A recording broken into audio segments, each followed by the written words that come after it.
Hi guys, so I wanted to kind of tell you something about health and fitness that a lot of people probably won't share in the context of it's either get ripped or not. The process of health and fitness is something like the mind, it's wavering. So as we know, in the winter we used to often in the older days put on a little bit extra fat to keep us warm, and that will still happen today. We won't necessarily be ripped all year round. It won't necessarily come with winter or not, but we will have more stagnant times and times where we are less visually fit, but still physically fit. I want you to understand that having tone is not always a reflection of strength and fitness. It's not always a reflection of someone being super fit or not.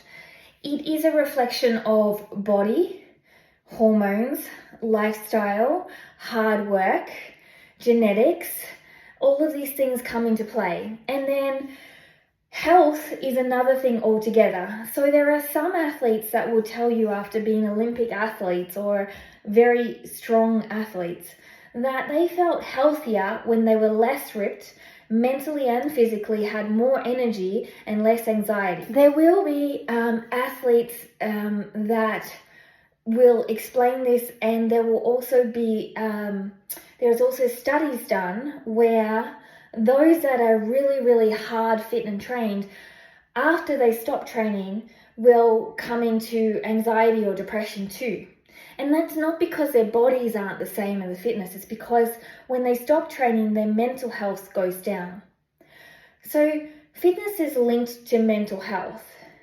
But if you do too much, it also decreases our abilities to feel well mentally.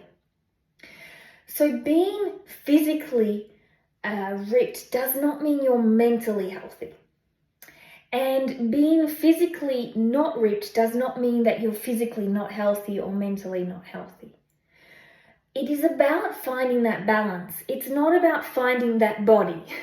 So each of us are going to have different fuels and reasons for why we are the way we are with lifestyle and life, and some of us will be more physically showing than others. But the point is that we need to understand that do we feel well and are we functional?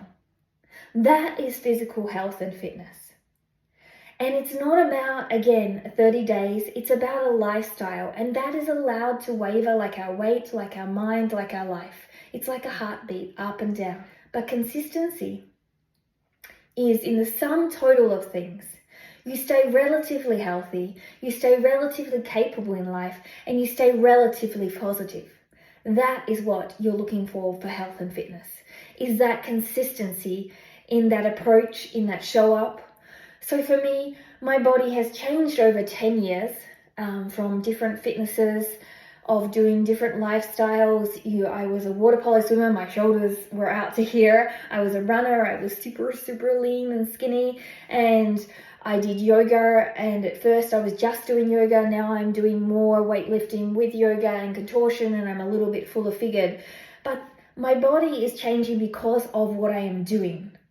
And most importantly, I'm doing it because I feel well and I feel motivated. A lot of us don't keep up with our goals and our dreams because we're doing something that's someone else's goal or dream, or someone else has said this plan works, but it doesn't really work for us because we don't really feel well aligned either mentally or physically. It's not aligning. So it's not a bad program. It's not that you're failing with motivation. It's that you need to find your balance in all of this. Your balance in how your body is going to be, and that is a little bit changing. The balance in how your body relates, and that is a little bit of changing. Consistency requires fun. Consistency requires balance, and it requires the mind and body to feel well, not a look.